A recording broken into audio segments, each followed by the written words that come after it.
നമസ്കാരം, കൊട്ടാരക്കര മീഡിയയിലേക്ക് സ്വാഗതം.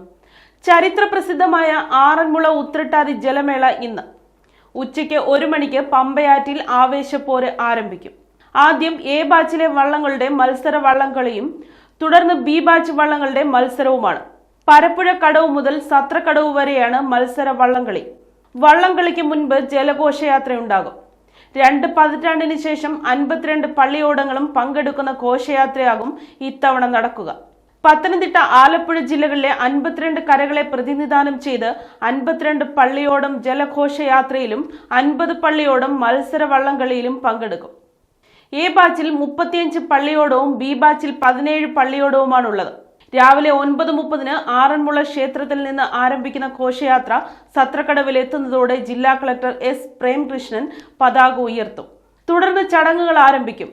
കേന്ദ്ര ടെക്സ്റ്റൈൽസ് വകുപ്പ് മന്ത്രി ഗിരിരാജ് സിംഗ്, കേന്ദ്ര ഫിഷറീസ് ന്യൂനപക്ഷ വകുപ്പ് മന്ത്രി ജോർജ് കുര്യൻ, മന്ത്രിമാരായ KN Balagopal, Veena George, Saji Cherian, Roshy Augustine, Muhammad Riyas, P Prasad, VN Vasavan, MPമാരായ ആന്റോ ആന്റണി, കൊടിക്കുന്നിൽ സുരേഷ്, ഡെപ്യൂട്ടി സ്പീക്കർ ചിറ്റേം ഗോപകുമാർ തുടങ്ങിയവർ അതിഥികളായെത്തും.